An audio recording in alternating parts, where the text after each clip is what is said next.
seu carro falasse? Quais histórias ele contaria, hein? O do Luiz Fernando Carquejo teria muitas histórias para contar, principalmente a do atolamento na Praia do Cassino, lá no sul do país. Mais de 12 horas, no meio do nada. Olha isso.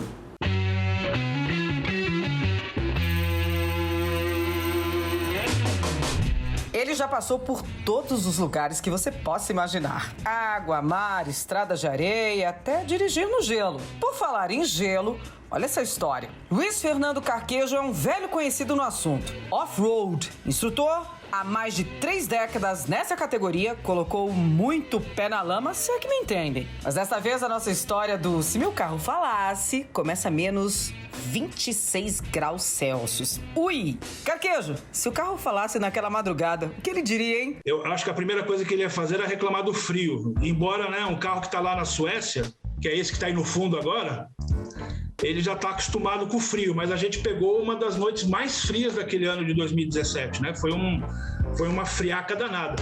Mas a história em si, a grande aventura da história não é nem tanto o frio só vem intensificar essa história. É que eu fui até lá fazer um treinamento de dirigir no gelo e na neve, que é uma oportunidade que para um brasileiro, né, que mora num país tropical, a gente não tem neve aqui nunca, mas o meu problema começa em Barcelona, que era uma escala do voo para chegar em Estocolmo, na Suécia. Entre fazer um voo de Barcelona para uma nova conexão, o atraso foi de 4 horas. Carquejo não conseguiria chegar no dia seguinte ao curso. E aí? A única opção que eu vi viável para não perder o primeiro dia do treinamento era encarar, pegar um carro e ir até lá.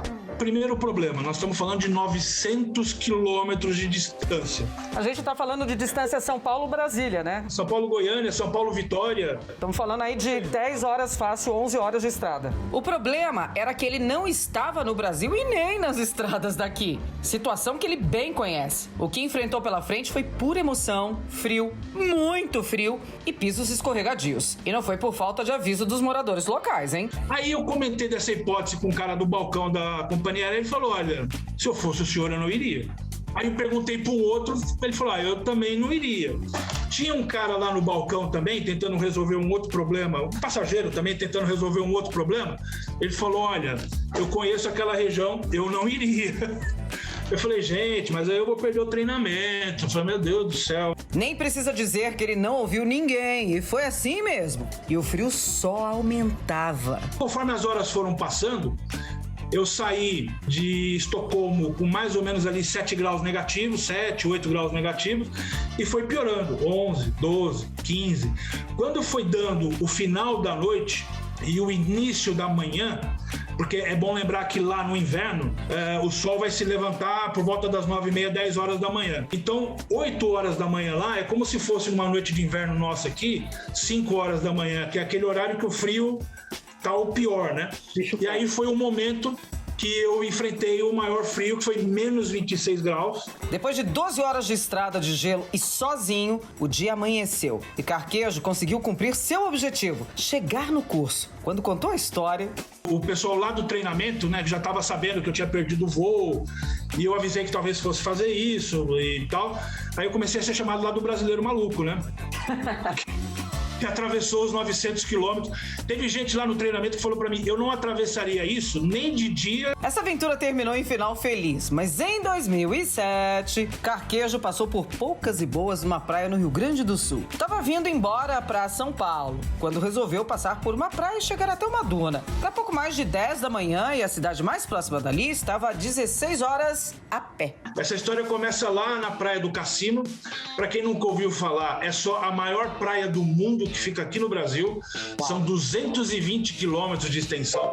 E aí fui eu atrás de duna e tal, subi uma, não gostei, comecei a subir outras e tal, até que numa das dunas que eu tava tentando subir, eu me deparei com o que a gente chama de areia movediça.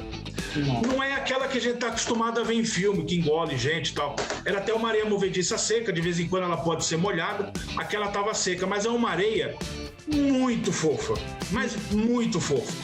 E aí o carro foi e ficou desse jeito que vocês estão vendo aí na foto. Eu fiquei até umas 4h30, 5 horas tentando tudo que era possível e que eu sabia para tentar tirar o carro aí dessa situação.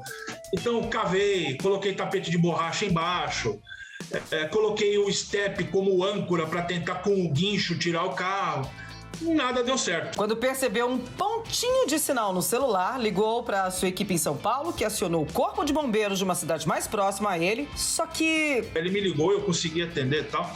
Aí o capitão que me ligou falou, olha, a gente não consegue te buscar hoje por 2 problemas. O horário, ou seja, eu não consigo deslocar a equipe aí durante a noite.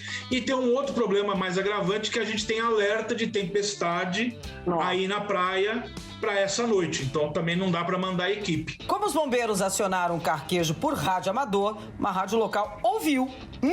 Era noite adentro e ele dando entrevista pra rádio, ainda atolado no meio do nada. Mas por conta dessa entrevista foi salvo. Acreditem. O engraçado é que eu dei uma entrevista ao vivo pra rádio local, atolado no meio do nada. E aí acontece o seguinte, quer dizer, terminou a entrevista, tal, passou mais uma meia hora talvez, toca o telefone de novo, outro número que eu não conhecia. A hora que eu atendo, era um cara do Jeep Clube da cidade de Santa Vitória do Palmar, e falou, olha, a gente ficou sabendo da sua história, o Corpo de Bombeiros falou aqui com a gente também, e a gente tomou uma decisão aqui, você não vai passar a noite aí, jipeiro não larga ninguém pra trás. Então nós vamos te buscar aí hoje. Dito e feito, depois de muitas horas no meio do nada, atolamento, frio e tempestade, nosso amigo off-road foi finalmente resgatado. E quando voltou pro mesmo hotel que já tinha feito check-out, olha o que ele ouviu do recepcionista. Quando eu cheguei lá, o cara da recepção olhou pra mim, eu coberto de areia, né? Tava todo sujo, imundo daquele dia lá de tentar de resgatar o carro. Ele olhou assim pra mim e falou, ué, o senhor não tinha ido embora, não?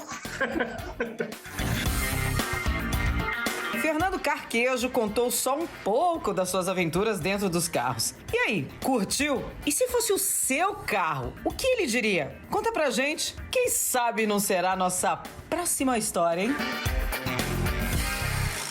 O programa Web Motors TV fica por aqui. A gente tem um próximo encontro semana que vem, hein? E se você quiser ver mais lançamentos e novidades do mundo automotivo, dá uma passada lá no nosso canal no YouTube, youtube.com/webmotors. E tem também o nosso portal de notícias, hein? O wm1.com.br. Por enquanto é só, galera. Até semana que vem. Se cuidem, hein? Tchau! Get it started, it's a party, celebrate the flow. Man, I'm already involved, what you waiting for? It's a Mardi Gras mixed with doing cardio, twisted in an audio experience, here it is. Yo, Massacre Master, that's the title you can give me. Name is Genocide, when I slide in this deep, don't sleep. Something to see, sight for sore eyes. Psycho styles, I go miles, I go guard, I go hard. You hardly flow, I already know.